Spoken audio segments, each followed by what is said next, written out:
Hello friends, मैं हूं विनीत कुमार। आज मैं आपके लिए लेके आया हूं अर्थमेटिक के कुछ बेहतरीन क्वेश्चन जिनकी प्रैक्टिस करके आप एग्ज़ाम में अच्छा कर सकते हो। अच्छी प्रैक्टिस होगी आज आपकी। अच्छे क्वेश्चन है, SBI PO प्रीलिम्स लेवल के क्वेश्चन है। ठीक है, तो आप भी मेरे क्वेश्चन करवाने से पहले वीडियो पॉज करके ट्राई कर सकते हो। ठीक है, क्वेश्चन करना स्टार्ट करते हैं। पहला क्वेश्चन है ABC में कोई अमाउंट डिस्ट्रीब्यूट किया गया है। ठीक है, किस रेशियो में? 1:3:2 में। ठीक है, लेकिन गलती से क्या हुआ, इसको 2:7:9 के अंदर डिवाइड मतलब कि डिस्ट्रीब्यूट कर दिया। ठीक है, तो देखो अमाउंट तो सेम ही है ना, इसी अमाउंट को इसमें डिस्ट्रीब्यूट करना था इस रेशियो के अंदर, लेकिन इस अमाउंट को गलती से हमने इस रेशियो में डिस्ट्रीब्यूट कर दिया। तो अमाउंट तो सेम ही है, इसकी वैल्यू कितनी आएगी? 9 और 7 16 टू 18। इधर 18 है और इधर इसकी वैल्यू कितनी है? 3 2 5 और 6। सबसे पहले इक्वल करना पड़ेगा, तो 3 से मल्टीप्लाई कर देते हैं। तो इधर वैल्यू कितनी आ जाएगी? इधर आ जाएगी 3, इधर आ जाएगी 9, इधर आ जाएगी 6। अब बराबर हो गई। अब इसने बोला है कि ड्यू टू मतलब कि इससे क्या हो गया, बी को 136 रुपये कम मिले, तो बी को 9 से 7 मिले, मतलब 2 रुपये कम मिले। इस 2 रुपये की वैल्यू कितनी है? 136 है। तो ए की वैल्यू कितनी है? 68 है। तो हमें बताना है कि अमाउंट कितना डिस्ट्रीब्यूट किया गया था। टोटल अमाउंट जो डिस्ट्रीब्यूट किया गया था ना, इस अमाउंट की वैल्यू बतानी है। तो भैया ए की वैल्यू 68 है, टोटल अमाउंट कितना है? 18 यूनिट है ना, तो इसको 18 से मल्टीप्लाई कर देंगे तो कितना आ जाएगा? ये आ जाएगा 1224 आ जाएगा। ठीक है, तो ए की वैल्यू क्या आ गई? ए की वैल्यू कितनी आ गई? ए की वैल्यू आ गई 1224, और बी की वैल्यू दी हुई है हमें 1228। दोनों में से कौन बड़ा है? बी बड़ा है, तो बी बड़ा ही आंसर है। ठीक है, सेकंड क्वेश्चन क्या है? Kamini deals in designer wear and allow 4% डिस्काउंट। 4% को फ्रैक्शन वैल्यू कितनी होती है? 1/25। मतलब कि अगर 25 रुपये मार्क प्राइस थी तो डिस्काउंट कितना? 4% मिल गया, तो कितने में? 24 रुपये में खरीद ली। लेकिन क्या बोला गया है? What price must be marked on designer dress, मतलब कि मार्क प्राइस बतानी है। यदि कॉस्ट प्राइस 4800 रुपये और 10% का प्रॉफिट हो रहा है। अगर मैं बोलता हूँ 10% का कोई प्रॉफिट हो रहा है, कोई सामान कॉस्ट प्राइस 10 रुपये थी, तो 10 से क्या हो गई? 11 हो गई, तो 10% का प्रॉफिट हो गया। लेकिन देखो ये सेलिंग प्राइस है, ये क्या है? कॉस्ट प्राइस है। तो देखो सेलिंग प्राइस इधर तो 24 रुपये है, इधर 11 रुपये है, तो दोनों जगह इक्वल होनी चाहिए ना। इक्वल करने के लिए हम क्या करेंगे? इक्वल करने के लिए इधर ऊपर 11 से मल्टीप्लाई कर देंगे, नीचे 24 से मल्टीप्लाई कर देंगे। तो इधर 24 से मल्टीप्लाई होगा, तो इधर भी 24 से मल्टीप्लाई होगा। तो कॉस्ट प्राइस कितनी आ गई? कॉस्ट प्राइस आ गई 240 रुपये। सेलिंग प्राइस कितनी आ गई? 24 और 11 को मल्टीप्लाई करेंगे तो कितनी आ जाएगी? 11 दूना 22, 220 और 44। 220 और 44 कितने होते हैं? 260, 264 रुपये। और इधर 11 से मल्टीप्लाई हुआ है, तो इधर भी 11 से मल्टीप्लाई होगा, तो ये इधर कितना आ जाएगा? 250 और 25, 275 रुपये। ठीक है, तो इस 240 की वैल्यू कितनी दी हुई है क्वेश्चन में? 4800। तो ए की वैल्यू कितनी हो गई? 24 दूनी 48। ए की वैल्यू कितनी हो गई? 20 हो गई। ए की वैल्यू 20 हो गई, तो हमें किसकी वैल्यू निकालनी थी? मार्क प्राइस, मतलब इसकी वैल्यू। तो 20 25 मल्टीप्लाई 11 कर देंगे, तो 25 दूनी 50, 500, 500 इंटू 11, 550। 550 कौन सा है? सॉरी 5500 ये वाला आंसर है हमारे। ठीक है, ये रहा। ठीक है, 25 दूनी 50, 500, 500 को 11 से मल्टीप्लाई कर देंगे तो कितना आ जाएगा? 11 5 55, 5500। समझ में आया? थर्ड क्वेश्चन देखो, जिनको समझ में नहीं आ रहा है तो उनके लिए मैं एक ही चीज़ बोलूँगा कि ये सेशन सिर्फ उन्हीं लोगों के लिए है जिनके कुछ बेसिक कंसेप्ट क्लियर है। ठीक है, जो समझ पा रहे हैं कि मैं क्या कर रहा हूँ। जिनको फ्रैक्शन वैल्यू नहीं पता, जिनको कुछ भी नहीं पता, तो पहले आप अपने कॉन्सेप्ट क्लियर करके फिर इधर आके प्रैक्टिस कर सकते हो। ठीक है, ठीक है। ये क्या है? Rajiv starts from Delhi and Shreya starts from Chandigarh. ये रहा दिल्ली, ये रहा चंडीगढ़। इधर से राजीव स्टार्ट करता है, इधर से श्रेया स्टार्ट करती है। अच्छा, starting speed of both of them 50 kilometre per hour and Rajeev decrease his speed 10 kilometre per after every hour and Shreya increase her speed by 10 kilometre hour after every hour. ठीक है, तो राजीव की स्पीड क्या है 50 किलोमीटर पर आवर इनिशियली, इसकी speed भी क्या है 50 किलोमीटर पर आवर, दोनों की स्पीड क्या है और दोनों एक दूसरे की तरफ आ रहे हैं टुवार्ड्स ईच अदर। तो रिलेटिव स्पीड हमेशा क्या होती है ऑपोजिट डायरेक्शन में ऐड हो जाती है, तो ऐड होके कितनी हो जाएगी 100 किलोमीटर पर आवर, मतलब 1 घंटे में 100 किलोमीटर की दूरी तय कर लेते हैं। फिर हर घंटे में क्या होता है राजीव की 10 किलोमीटर पर आवर की स्पीड कम होने लग जाती है और इसकी 10 के इसकी इंक्रीज होने लग जाती है 10 से, किसकी श्रेया की, हर घंटे में। ठीक है, और इन दोनों के बीच की दूरी कितनी है 600 किलोमीटर है, 600 किलोमीटर है। ठीक है, तो हमें ये बताना है कि दोनों ये कितने टाइम बाद एक दूसरे से मिल जाएंगे। तो देखो एक ये पहला घंटा था जिसमें 100 किलोमीटर की दूरी, दूसरा घंटा होगा जिसमें राजीव की स्पीड कितनी हो जाएगी, राजीव की स्पीड 50 से 40 हो जाएगी और इसकी कितनी हो जाएगी श्रेया की 60 हो जाएगी। तीसरे घंटे में क्या हो जाएगा इसकी 30 हो जाएगी और इसकी कितनी हो जाएगी 70 हो जाएगी। तो एक चीज़ आप देख पा रहे हो कि 40 और 60 100, 30 और 70 100, फिर अगली बार 20 और 80 100 हो जाएगा। ठीक है, तो मतलब हर घंटे ये 100 किलोमीटर की डिस्टेंस ही ट्रैवल कर रहे हैं, है ना। तो 600 किलोमीटर है, ठीक है 600 किलोमीटर है, तो इन्हें पूरी डिस्टेंस 300 किलोमीटर ये कितनी कवर करेगा, ये कवर करेगा राजीव कितनी कवर करेगा, राजीव 50 40 30 20 जब तक ये 0 नहीं हो जाए, मतलब अगले 5 घंटे, ये 6 घंटे लगेंगे इन्हें एक दूसरे से मिलने में। समझ में आया नहीं आया, चलो वापस मैं बता देता हूँ।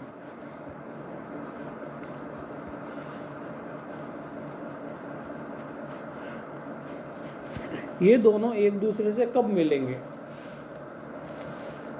देखो ये 50 किलोमीटर चलेगा, ये 50 किलोमीटर चलेगा, तो 100 किलोमीटर चल लिए।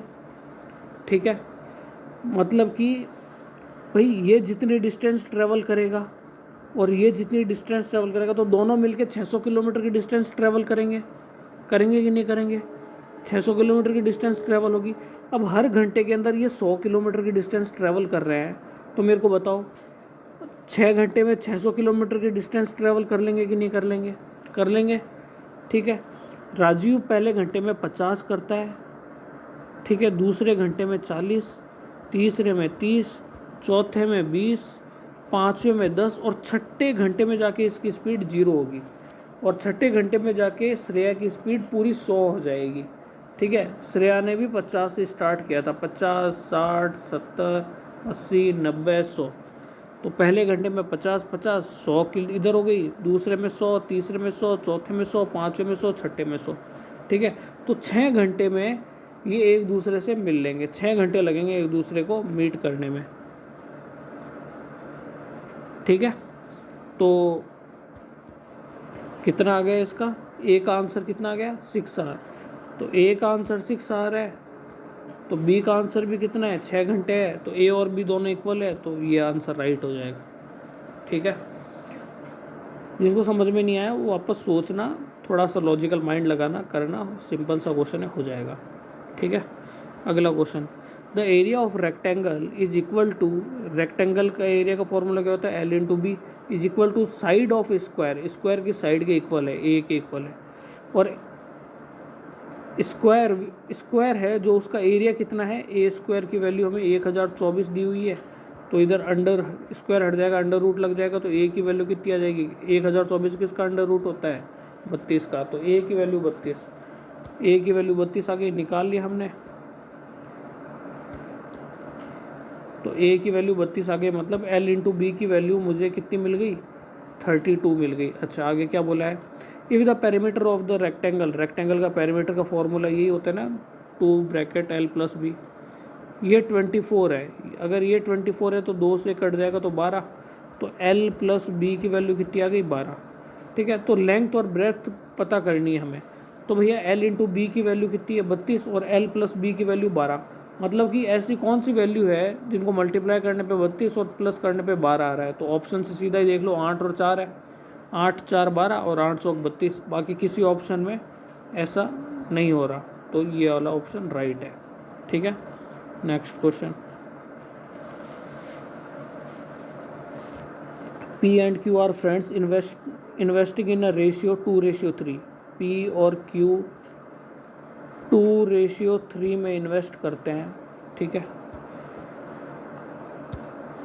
इधर मैं P लिख देता हूँ, इधर Q लिख देता हूँ। 2:3 में इन्वेस्ट करते हैं। ठीक है, in a portfolio after 9 month P withdraw, P 9 महीने बाद में निकाल लेता है और अपना पूरा money. At the end of the term, मतलब कि टर्म के एंड होने पे उनका प्रॉफिट रेशियो कितना होगा, 3:8 होगा। ठीक है, तो ये बताना है कि क्यू ने इन्वेस्टमेंट कितने टाइम के लिए की थी, तो क्यू के हमें नहीं पता, तो एक्स टाइम के लिए मान लें। ठीक है, तो ये कितना हो जाएगा, 9 दूनी 18, 18 मल्टीप्लाई 8, 18 मल्टीप्लाई 8, और एक्स इधर चला जाएगा, 3 इधर आएगा, 9, 9 2 जा 18, 8 दूनी 16। तो क्यू ने कितने महीने के लिए, 16 मंथ के लिए इन्वेस्टमेंट की थी। ये आंसर है, सिंपल सा क्वेश्चन था। ठीक है, ओके।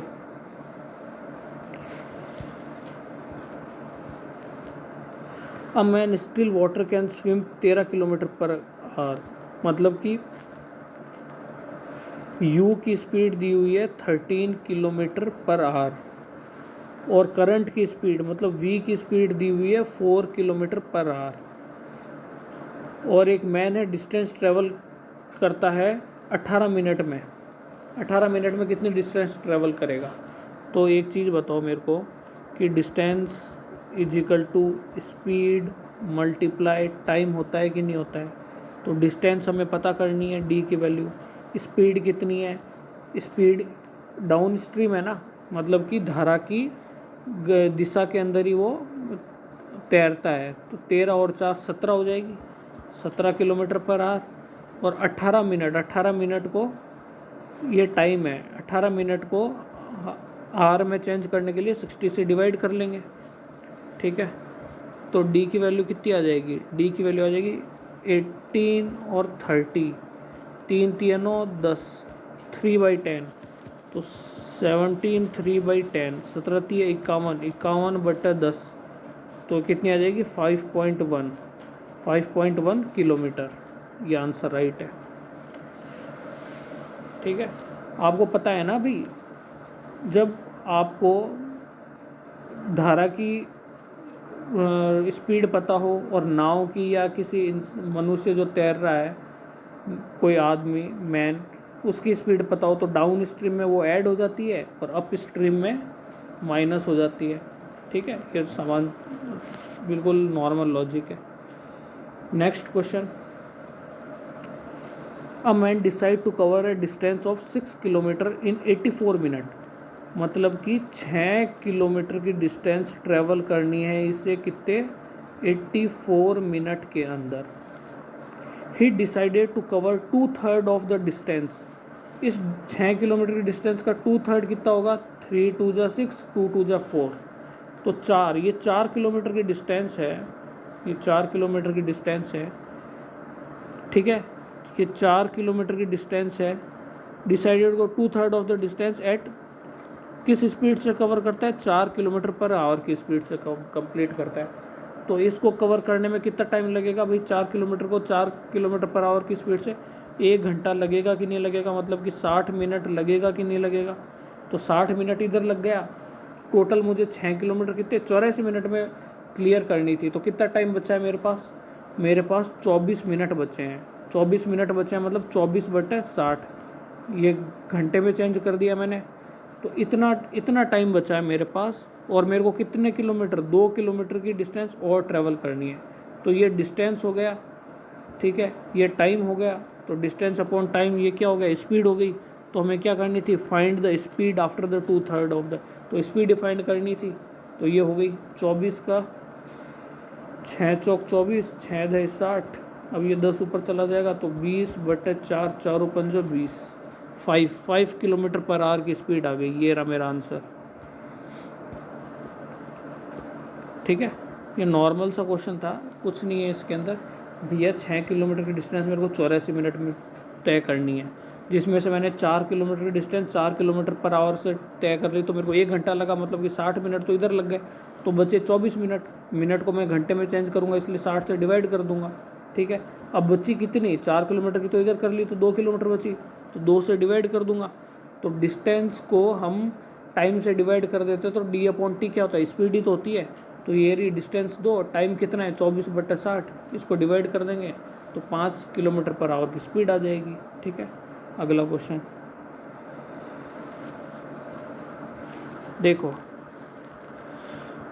किसान और कबीर किसी काम को कितने टाइम में, 2 घंटे में कंप्लीट कर देते हैं। वेयर इज काला एंड कबीर, वो इस काम को कितने घंटे में, 3 घंटे में कर लेते हैं। और किसान और काला, ठीक है, वो इस काम को 5 घंटे में कंप्लीट कर देते हैं।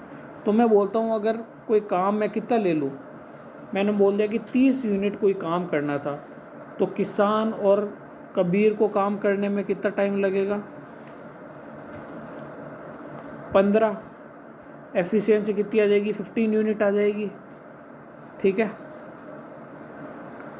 और इनको काला और कबीर है ना, पहले किसान और कबीर है, फिर क्या है, काला और कबीर है। तो काला और कबीर को 3 घंटे लगते हैं पूरा काम कंप्लीट करने में। ठीक है, तो 30 यूनिट काम करना है, तो कितने इसकी एफिशिएंसी कितनी आ जाएगी, 10 यूनिट आ जाएगी कि नहीं आ जाएगी। और इसकी कितनी आ जाएगी, किसान और काला, इसकी एफिशिएंसी कितनी आ जाएगी, 5 से 31, 6 यूनिट आ जाएगी, नहीं आ जाएगी। मतलब कि हर घंटे में ये 6 यूनिट काम कंप्लीट कर देते हैं, ये हर घंटे में 10 यूनिट काम कंप्लीट कर देते हैं, और ये हर घंटे में 15 यूनिट काम कंप्लीट कर देते हैं। तो ये बताना है काला को पूरा काम करने में कितना टाइम लगेगा। तो सबसे पहले काला की एफिशिएंसी निकालनी पड़ेगी। इधर तो मेरे को 2 की एफिशिएंसी पता है, तो मैं क्या करूँगा, मैं इन तीनों को ऐड कर लूँगा। तो किसान, इन तीनों को ऐड कर लूँगा तो 2 बार किसान आ जाएगा, 2 बार कबीर आ जाएगा, 2 बार काला आ जाएगा, तो 2 बार कॉमन ले लूँगा मैं, किसान, कबीर और काला, इनको ले लिया, ये 2 बार आ गए। तो इनकी वैल्यू कितनी है टोटल, 15, 10, 25, 25 और 6 31, 31 है, तो 2 से डिवाइड कर देंगे तो ये कितनी आ जाएगी, 15.5। ठीक है, तो किसान, कबीर और काला 15.5 है। तो मेरे को बताओ किसान और कबीर कहाँ पे है, किसान और कबीर, अगर किसान और कबीर की एफिशिएंसी कितनी है, 15 है, किसान और कबीर की एफिशिएंसी 15 है, और टोटल कितनी है, 15.5 है, तो काला की एफिशिएंसी कितनी आ गई, 0.5 आ गई कि नहीं आ गई, 0.5 आ गई।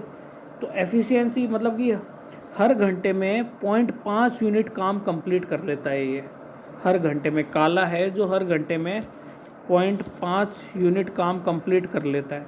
तो 30 यूनिट काम करना है, हर घंटे में 0.5 कंप्लीट कर देता है, तो बताओ पूरा काम कितने टाइम में कंप्लीट कर देगा, 60 घंटे में कर देगा कि नहीं कर देगा। मतलब कि हर घंटे में आधा यूनिट काम करता है, तो 30 यूनिट काम करने के लिए उसको डबल टाइम लग जाएगा, 60 घंटे लग जाएगा। तो ये रहा मेरा आंसर। ठीक है, 60 आवर्स। समझ में आया। चलो नेक्स्ट क्वेश्चन पे।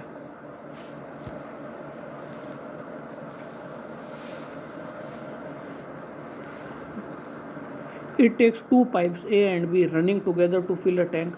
अगर A और B दोनों टैंक को चला दिया जाए तो वो 6 मिनट में किसी टैंक को फुल कर देती है। ठीक है, 6 मिनट में किसी टैंक को फुल कर देती है। अब A takes 5 minute less than B, मतलब A 5 मिनट कम लेता है B से। ठीक है, B ज़्यादा टाइम लेगी। ठीक है, तो मान लो to fill the tank, then what will be the time taken by alone to fill the tank. तो पूरे टैंक को फिल करने में B के द्वारा लिया गया टाइम क्या होगा। तो एक चीज़ बताओ, अगर मैं इस इक्वेशन को मैं ऐसे लिख सकता हूँ कि मान लो कोई 1 यूनिट काम है। ठीक है, वो 1 यूनिट में 1 मान लेता हूँ। ठीक है, उस 1 यूनिट काम को करने में B को लगने वाला टाइम कितना है, 1 मिनट, बी को लगने वाला टाइम कितना है, बताओ बताओ। ए को लगने वाला टाइम अगर मैं बोल देता हूँ कि एक्स है, ठीक है, इतना टाइम लगा। बी को लगने वाला टाइम कितना होगा भाई, बी को 5 मिनट ज़्यादा लगेंगे ना, ए को 5 मिनट कम लग रहे, इसका मतलब बी को 5 मिनट ज़्यादा लग रहे हैं। तो इस तरीके से लिख दिया मैंने कि भाई इसको लगने वाला टाइम और इसको लगने वाला टाइम। और ये बीच में प्लस क्यों लिखा मैंने, प्लस इसलिए लिखा कि इन दोनों को, अगर ये दोनों साथ में मिलके काम करें तो इन दोनों को लगने वाला टाइम कितना होगा, वही 1 यूनिट काम करना है, लगने वाला टाइम कितना होगा, 6 होगा कि नहीं होगा, 6 मिनट। ये 1 यूनिट काम 6 मिनट में कंप्लीट कर देंगे कि नहीं कर देंगे, ठीक है। तो इधर से x की वैल्यू निकल जाएगी, क्वाड्रेटिक इक्वेशन बनेगी। आप डायरेक्ट ऑप्शन से उठा के देख सकते हो। पहला ऑप्शन कितना है, 20 मिनट है, तो इधर 20 रख के देख लो, 1/6 आंसर आना चाहिए। नहीं तो सॉल्व ही कर लेते हैं, तो सॉल्व कर लेंगे तो कितना होगा, ये नीचे x² + 5x बनेगा, x² + 5x बनेगा। ऊपर कितना बनेगा, ऊपर कितना बनेगा, ये 6 से इधर मल्टीप्लाई हो जाएगा, 2x + 5, तो 2x मतलब 12x + 30, तो ये कितना हो जाएगा, x² 12x, तो ये कितना हो जाएगा, -7x -30 = 0। तो x की 2 वैल्यू आएगी, 2 रूट आएंगे। क्वाड्रेटिक इक्वेशन पढ़ी है ना आपने, तो एक रूट पॉजिटिव आएगा, एक रूट नेगेटिव आएगा। तो ऐसी कौन सी वैल्यू है जिसको मल्टीप्लाई करने पे 30 और माइनस करने पे 7 आ जाए, तो 10 और 3, तो 3 तो हम ले नहीं सकते क्योंकि नेगेटिव है, तो x की वैल्यू कितनी आएगी, 10। अगर x की वैल्यू 10 आ गई, ठीक है, तो हमें क्या चाहिए कि B alone to fill the tank, तो B को कितना टाइम लगेगा भाई, A को ये यूनिट करने में कितना टाइम लग रहा था, x टाइम, मतलब कि 10 मिनट लग रहे थे, x की वैल्यू 10 निकाल ली हमने।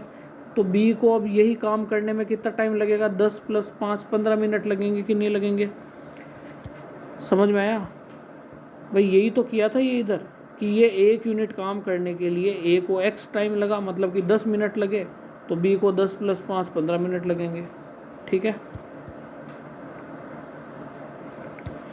ये रहा आंसर। देखो यार, मेरे पास मोबाइल है, तो मोबाइल में मैं इतना ही, मेरे पास कोई बड़ा स्पेस नहीं है, तो इधर क्वेश्चन में जो नीचे ऑप्शन है उसी के पास मैं इस क्वेश्चन का आंसर लिख दे रहा हूँ, है ना, तो थोड़ा मैनेज कर लो।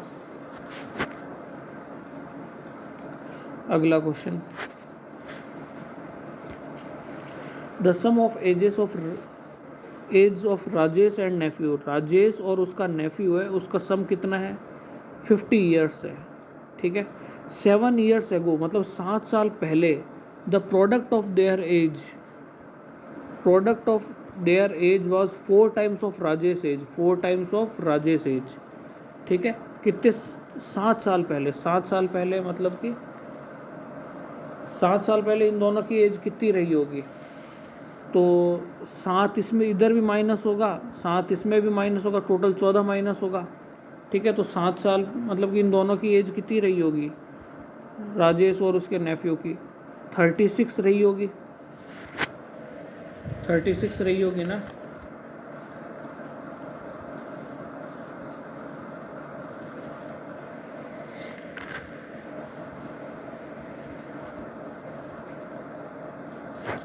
एक मिनट रुकना, 1 मिनट 10 सेकंड, हाँ 36 रही होगी।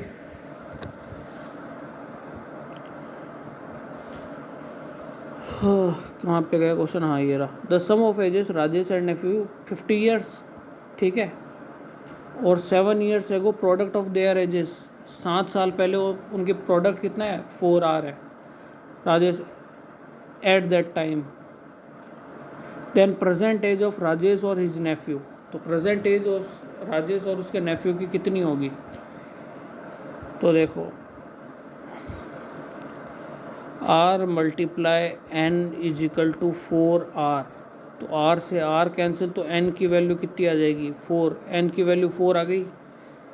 तो n की वैल्यू 4 आने का मतलब क्या है कि जो 7 साल पहले n की वैल्यू 4 है, टोटल इनकी वैल्यू एज कितनी थी 36 थी, तो नेफ्यू की एज कितनी आ गई 4 आ गई, तो राजेश की कितनी आ जाएगी 32 आ जाएगी, राजेश की 32 आ जाएगी। तो प्रेजेंट एज कितनी होगी, प्रेजेंट एज 7 साल वापस ऐड करेंगे तो 32 39 और 7 4 11, 39 और 11 होगी। समझ में आया? नहीं आया? वापस बता देता हूँ मैं।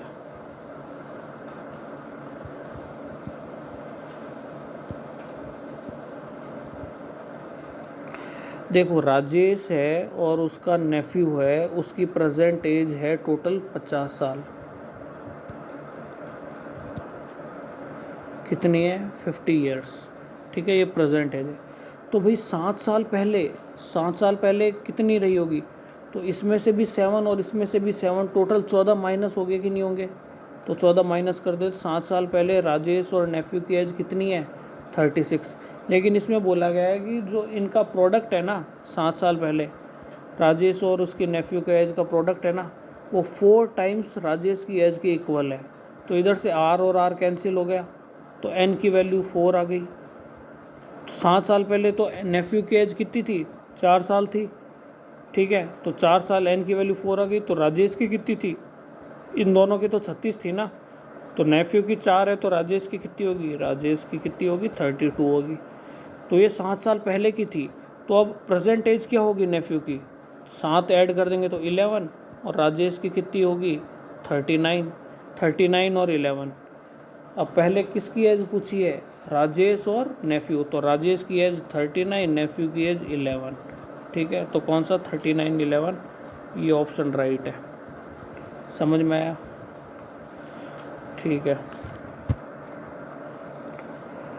2 cards are drawn from a well shuffled pack of 52 cards. What is the probability of getting a red king? Red king कितने होते हैं, 2 रेड किंग होते हैं, है ना। देखो टोटल 52 पत्ते होते हैं, इसमें से ब्लैक के कितने पत्ते होते हैं, ब्लैक के 26 और रेड के 26 होते हैं, ठीक है। किंग कितने होते हैं, 4 किंग होते हैं, जिसमें से 2 ब्लैक के किंग 2 रेड के किंग होते हैं, ठीक है। इतनी तो जानकारी आपको होगी, ठीक है। अब आगे पढ़ते हैं। तो 52 कार्ड में से हमें प्रोबेबिलिटी बतानी है कि एक रेड किंग हो और एक रेड कार्ड विदाउट रिप्लेसमेंट, मतलब कि एक कार्ड निकाल दिया तो फिर वापस उसको नहीं डालना है, वो एक कार्ड कम हो गया, ठीक है। तो और इधर देखो एक चीज़ पे ध्यान रखो, एंड लगा हुआ है, एंड लगा हुआ है उसका मतलब क्या होता है, मल्टीप्लाई करना, और लगा होता है उसका मतलब क्या होता है, ऐड करना, ठीक है। ये बेसिक चीज़ें हैं प्रोबेबिलिटी की। तो देखो इधर सबसे पहले क्या करना है, हमें रेड किंग निकालना है ना। तो रेड किंग कितने होते हैं, 2, 2 में से एक निकालना है, ठीक है। तो 2C1 अपॉन कितने में से, टोटल तो 52 कार्ड है ना, 52C1। प्रोबेबिलिटी का फॉर्मूला क्या होता है, number of favourable cases upon total cases. तो ये टोटल केस है ये वाला, और फेवरेबल केसेस ये है, ठीक है। मल्टीप्लाई, अब रेड कार्ड चाहिए हमें, टोटल रेड कार्ड कितने होते हैं, रेड कार्ड 26 होते हैं, लेकिन एक रेड कार्ड तो इधर हमने निकाल लिया है पहले से, और इसमें विदाउट रिप्लेसमेंट बोला गया है, तो वापस नहीं डालना है। तो कितने रेड कार्ड बचे, 25, 25 में से एक रेड कार्ड आने की प्रोबेबिलिटी। अब टोटल कार्ड कितने बचे हैं, इधर 52 थे, 52 में से एक निकाल लिया है, तो अब 51 बचे, 51C1, ठीक है। तो इसकी वैल्यू कितनी हो जाएगी, 2C1 की वैल्यू 2, 52 मल्टीप्लाई 25, 51, ठीक है। अब इसको कैंसिल कर देंगे तो 26, ऊपर कितना आ जाएगा 25 मल्टीप्लाई अपॉन ये, इनको मल्टीप्लाई कर देंगे तो कितना आ जाएगा 26, 26 पंजा 6 पंजो 30, 5 दूनी 10, 130,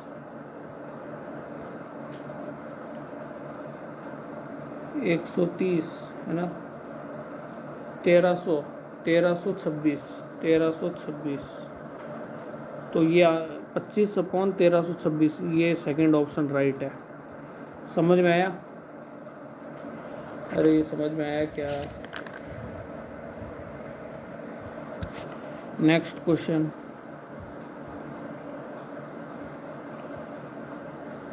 देखो ये सारे SBI PO प्रीलिम्स लेवल के क्वेश्चन हैं, ठीक है। तो ऐसा नहीं है कोई भी कि मैं रैंडमली कोई भी उठा के क्वेश्चन करवा रहा हूँ।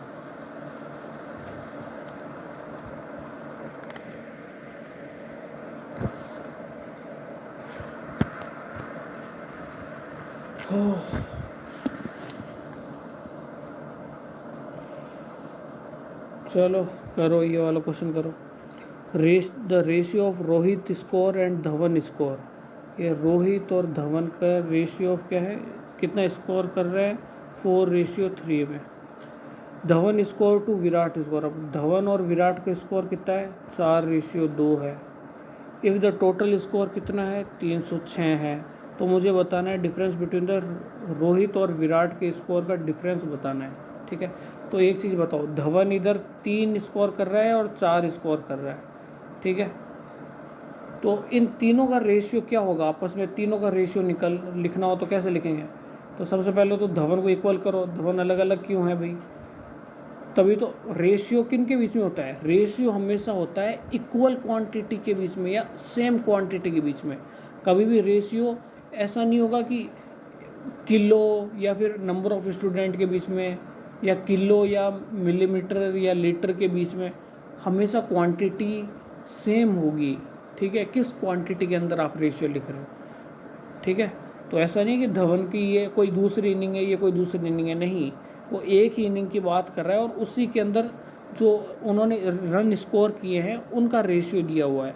तो इधर धवन को इक्वल करने के लिए इधर 4 से मल्टीप्लाई करेंगे और इधर 3 से मल्टीप्लाई करेंगे तो धवन 12, और इधर 3 से मल्टीप्लाई करेंगे तो इधर भी 3 से मल्टीप्लाई करेंगे तो 6, इधर 4 से मल्टीप्लाई करेंगे तो इधर भी 4 से मल्टीप्लाई करेंगे तो 16। टोटल कितना हो गया, 16, 12, 12, 6, 18, 18, 16, 16, 32, 33, 34।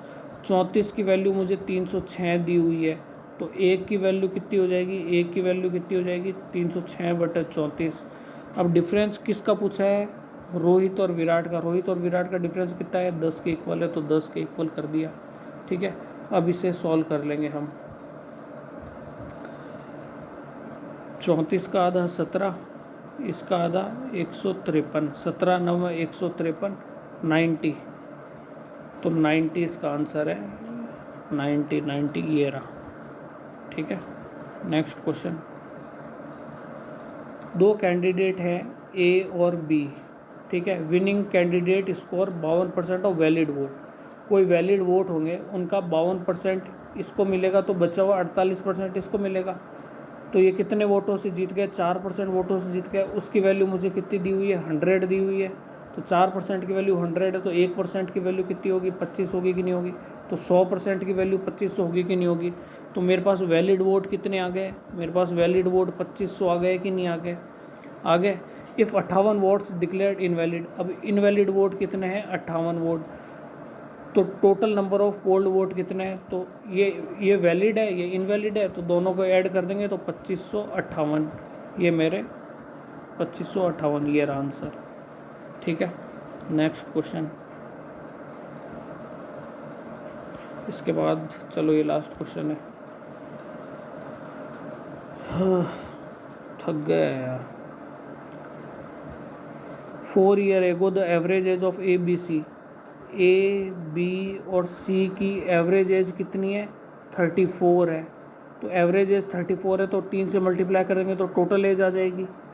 और ये 4 साल पहले है, तो 4 साल बाद में करंट एज प्रेजेंट एज क्या होगी इन तीनों की, अगर मैं ऐड करूँ तो भाई 4 साल बाद में ना, तो 4 इधर भी ऐड होगा, 4 इधर भी ऐड होगा, 4 इधर भी ऐड होगा, तो टोटल कितना, +12 ऐड हो जाएगी। तो A + B + C की प्रेजेंट एज टोटल कितनी है, 34 × 3 कितने होते हैं, 102, 102 और 12 कितने होते हैं, 102, 104, 114, 114, ठीक है। अब present average age of A and B। A और B की प्रेजेंट एवरेज एज कितनी है, 28 है, तो टोटल एज कितनी हो जाएगी, 56 हो जाएगी। तो A और B की प्रेजेंट एज 56 है और ABC की 114 है, तो C की मेरे पास प्रेजेंट एज आ जाएगी कि नहीं आ जाएगी, कितनी आ जाएगी, C की प्रेजेंट एज 58 आ जाएगी। इसमें से माइनस कर देंगे 114 में से, तो C की प्रेजेंट एज आ जाएगी, ठीक है। The average age of C and D would be 65 years. और सी और डी की एवरेज एज कितनी है, 65 ईयर है। 65 को 2 से मल्टीप्लाई कर देंगे तो 130। अब सी की 58 है तो डी की कितनी आ जाएगी, 130 में से 58 को माइनस कर देंगे तो डी की कितनी आ जाएगी, 68 आ जाएगी। आ जाएगी कि नहीं आ जाएगी, तो find the percentage of D. तो डी की कितनी है परसेंटेज, 68 है। 68 ये आंसर है। समझ में आया? जिसको समझ में नहीं आया वापस रिकैप करके देख लेना, ठीक है। काफ़ी सारी क्वेश्चन करवाए मैंने आपको SBI PO प्रीलिम्स लेवल के, ठीक है। तो आज के लिए इतना ही, बाकी मिलते हैं नेक्स्ट वीडियो में, ठीक है। थैंक यू, धन्यवाद।